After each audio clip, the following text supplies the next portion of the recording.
আমরা অনেক কষ্ট করে আমল করি, ইবাদত করি।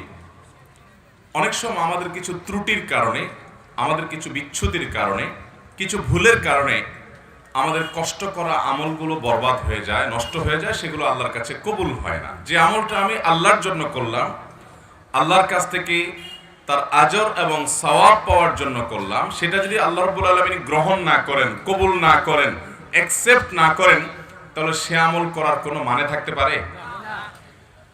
অথচ আমরা অনেকেই আছি যে আমাদের অনেক আমল ইবাদত বন্দেগী করি, যার একটাও আল্লাহর কাছে কবুল হয় না। কারা সেই হতভাগা যাদের সে আমল ইবাদত কষ্ট করে করা নেক আমল সেটা আল্লাহ তাআলার কাছে গ্রহণযোগ্য হয় না? এর মধ্যে সর্বপ্রথম যে শ্রেণী মানুষের কথা আমরা বলবো তারা হলো কুফর এবং শিরকে যারা লিপ্ত। কিসে লিপ্ত? কুফর এবং শিরকে লিপ্ত। আপনি নিজেকে মুসলমান দাবি করছেন, নামে মুসলমান, অথচ আপনার মধ্যে শিরক আছে, কুফর আছে। তো এরকম যদি হয় তাহলে শিরক এবং কুফরে থাকা ব্যক্তি, এই ব্যক্তি যত নেক আমল করুক, সে নিজেকে মুসলমান মনে করছে, হয়তো তিনি ৫ ওয়াক্ত নামাজও পড়েন, কিন্তু তার মধ্যে যদি শিরকে আকবর থাকে, কোন শিরক থাকে, মানে বড় শিরক, যে শিরকটার কারণে মানুষ ইসলাম থেকে খারিজ হয়ে যায়, তার মধ্যে যদি কুফরি থাকে, যেটার কারণে মানুষ ইসলাম থেকে খারিজ হয়ে যায়, তাহলে এই ব্যক্তি নিজেকে যত মুসলমান মনে করুক, আমরা সবাই হয়তো মুসলমান তাকে মনে করি, সে হয়তো মসজিদেও আসে, সে হয়তো নামাজও পড়ে, সে হয়তো হজ উমরা করতেও যায়, অথচ তার কোনো আমল, সে নামাজ পড়ুক, রোজা রাখুক, হজ করুক, যাকাত করুক, দান করুক, সাদাকা করুক, তার কোনো আমল আল্লাহর কাছে গ্রহণযোগ্য হয় না। আল্লাহ তাআলা আমাদেরকে এরকম হতভাগ্য মানুষের কাতারে যেন শামিল না করান। কোরআনে হাকিম আল্লাহ রাব্বুল আলামিন বলেছেন, ওমাই ইয়াকফুর বাদাল ঈমানি ফাকাদ হাবিতা আমালুহু ওয়া হুয়া ফিল আখিরাতি মিনাল খাসিরিন। যারা ঈমান আনার পর আবার কুফরি করে, ঈমান আনার পর কি করে ভাই? কুফরি করে। কুফরি মানে আল্লাহর কোনো বিধান, আল্লাহর কোনো আদেশ, আল্লাহর কোনো নিষেধ, ইসলামের স্বতঃসিদ্ধভাবে প্রমাণিত কোনো বিষয়কে যদি কেউ অস্বীকার করে, তাহলে ফাকাদ হাবিতা আমালুহু, তার সমস্ত আমল বরবাদ হয়ে যাবে, তার কোনো আমল আল্লাহর কাছে কবুল হবে না। ওয়া হুয়া ফিল আখিরাতি মিনাল খাসিরিন। অনেক কষ্ট করে আমল করে যাবে, কিন্তু আখিরাতে যেয়ে দেখবে সে ক্ষতিগ্রস্ত হয়ে গেছে, লুজার হয়ে গেছে, তার কিছুই আল্লাহর কাছে কবুল হয় নাই, এবং কোনো আমল তার আমলনামায় কোনো নেক আমল লেখা নেই। এরকম হতভাগা মানুষ আমাদের সমাজে অনেকেই আছে। আমরা না জেনে হয়তো সে হতভাগ্যদের কাতারে আমরা শামিল হয়ে গেছি।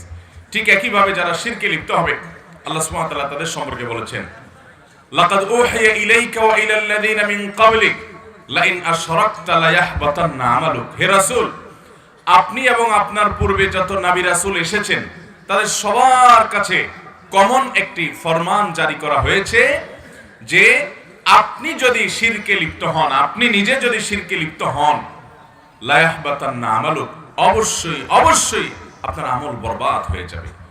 সমস্ত নবী রাসূলদের কাছে এই কমন ফরমান আল্লাহ সুবহানাহু ওয়া তাআলা দিয়েছেন যে কেউ যদি শিরকে লিপ্ত হয়, তার আমল বরবাদ হয়ে যাবে।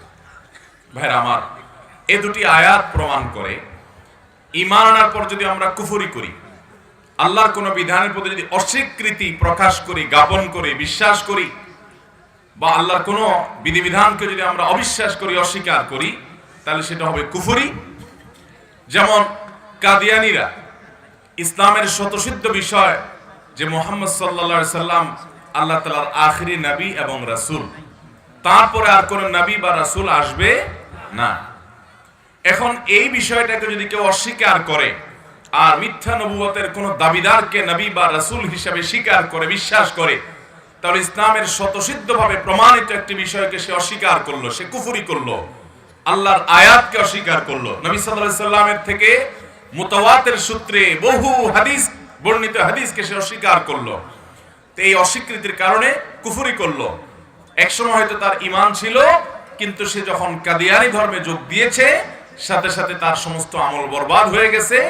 সে মানুষের খাতায় বা তার নিজের দৃষ্টিতে মুসলমান থাকতে পারে, কিন্তু আল্লাহর খাতায় সে মুসলমান হতে পারে না। তাহলে প্রথম হতভাগা মানুষদের কথা জানলাম, যাদের আমল ইবাদত কিছুই কবুল হয় না, কোনো আমল কবুল হবে না। সেটা আর্থিক দান হোক, সেটা হজ উমরা হোক, সেটা কোন নফল আমল হোক, ফরজ আমল হোক, সেটা শারীরিক ইবাদত হোক, সেটা আর্থিক ইবাদত হোক, কিছুই কবুল হবে না যদি কিসে লিপ্ত থাকে? শিরক এবং কুফরে। আমাদের সমাজে অনেক মানুষ আছে নিজের সন্তান হয় না, কোন মাজারে যায় মাজারওয়ালার কাছে সন্তান দোয়া করে, আশা করে, কামনা করে, মাজারে গিয়ে সেজদা করে, পূজা করে, আছে না নাই? সাথে সাথে সে যেই সেজদা শুধু আল্লাহকে নিবেদন করার কথা, সে গায়রুল্লাহকে সেজদা নিবেদন করার কারণে সে শিরক করলো। আর শিরকে যখন লিপ্ত হলো, সাথে সাথে তার সমস্ত আমল বরবাদ এবং তার কোনো নেক আমল আর কবুল হবে না যতক্ষণ পর্যন্ত সে তওবা করে, তার ভুলকে স্বীকার করে, মেনে, আল্লাহর কাছে লজ্জিত হয়ে ক্ষমা প্রার্থনা করে ভবিষ্যতে আর কখনো সে শিরক করবে না, কুফর করবে না, এই মর্মে যখন সংকল্প করে। আল্লাহ তাআলা আমাদেরকে এই ভয়াবহ আমল বিধ্বংসী এবং ইবাদত নেক আমল কবুল হওয়ার ক্ষেত্রে সবচেয়ে বড় প্রাচীরের মতো, দেয়ালের মতো বাধা শিরক এবং কুফর থেকে বেঁচে থাকার তৌফিক দান করুন। আমিন। আমাদের অনেক ভাই আছি যারা আমরা শিরকে লিপ্ত না কিন্তু কুফরে লিপ্ত। কিভাবে কুফরে লিপ্ত?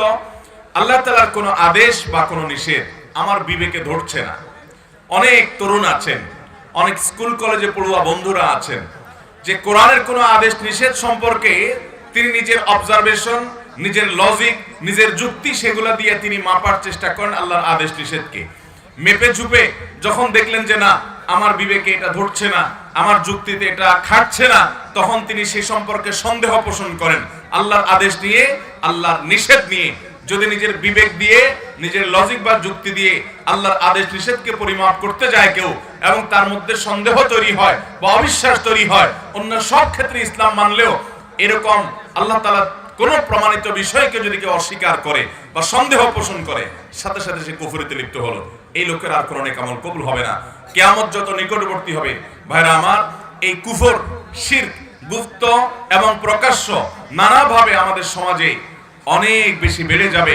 ঘরে ঘরে হবে, জনে জনে হবে, মসজিদে যাবে, অথচ তার অন্তরে আল্লাহর কোন বিধানের প্রতি কুফরি আছে।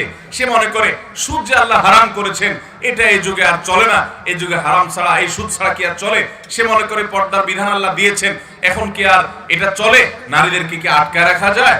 সে মনে করতেছে এটা নারীদের আটকায় রাখার মাধ্যম, সে মনে করছে এটা মানুষের পিছিয়ে পড়ার মাধ্যম। কারণ এই সমস্ত বিশ্বাসের কারণে সাথে সাথে তার কুফরি হয়ে যায় এবং তার ঈমান থেকে সে খারিজ হয়ে যায় এবং তার কোনো আমল কবুল হয় না। আল্লাহ তাআলা আমাদের ঈমানকে শিরক এবং কুফরের এই বিষ বাষ্প থেকে হেফাজতে রাখার তৌফিক দান করুন। মুহতারাম হাজিরিন, আমাদের দোরগোড়ায় রমাদান করিম হাজির হয়ে গেছে। রমাদানের প্রস্তুতি হিসেবে শাবান মাসে নবী করিম সাল্লাল্লাহু আলাইহি সাল্লাম একটা আমল অনেক বেশি পরিমাণে করতেন। সে আমলটা কি? যেটা রমজান মাসে নবী করিম সাল্লাল্লাহু আলাইহি সাল্লাম রমজানের প্রস্তুতি হিসাবে এই মাসে শাবান মাসে বেশি পরিমাণে করতেন, নফল রোজা। শাবানের নফল রোজা রাখছেন এমন মানুষ এখানে এই মজলিসে কারা কারা আছেন? হাত তোলেন। সোমবার বৃহস্পতিবার না, সোমবার বৃহস্পতিবারের সিয়াম, এটা তো সাপ্তাহিক রোজা। শাবান উপলক্ষে রোজা রাখছেন যারা, এক ভাই হাত তুলছেন। হ্যাঁ, আর দুইজন, তিনজন। আচ্ছা, মাশাআল্লাহ। ওইদিকে আসেনি? মাশাআল্লাহ। বামে? আচ্ছা, আলহামদুলিল্লাহ। ও যে ভাই টুপিওয়ালা ভাই, আপনি কয়টা রোজা রাখছেন? একটা। কবে সেটা? আজকে। এর বেশি কে রাখছেন? 2-4-5টা রাখছেন, এরকম কেউ আসেননি? ওই যে ওই ভাই কয়টা রাখছেন? কয়টা? আঙ্গুল তো দেখা যাচ্ছে না। না, আমি তো 2-4-5টার কথা বলতেছি। আগে রাখতেন, এখন রাখেন না কেন? শাবান মাসে বেশি বেশি নবী করিম সাল্লাল্লাহু আলাইহি ওয়াসাল্লাম রোজা রাখতে বলছেন, আমার আলোচনা শুনে আপনি রাখা বন্ধ করছেন? লা হাওলা ওয়ালা কুওয়াতা ইল্লা বিল্লাহ। নবী করিম সাল্লাল্লাহু আলাইহি ওয়াসাল্লাম শাবান মাসে বেশি বেশি নফল রোজা রাখতেন না? অতএব শাবান মাসে বেশি বেশি নফল রোজা রাখা সুন্নাত। এই সুন্নাতটা জিন্দা করব ইনশাআল্লাহ। এত বড় মজলিস, অল্প দুই একজন হাত তুলছেন মাত্র, আমি কয়েকটা রাখছি আলহামদুলিল্লাহ। বলবেন আপনি ওয়াজ করেন, আমল করেন কিনা। আমরা শাবান মাসের বাকি যে দিনগুলো আছে 2-4-5টা রোজা হলেও রাখবো ইনশাআল্লাহ। ঠিক আছে তো? আল্লাহ আমাদেরকে তৌফিক দান করুন।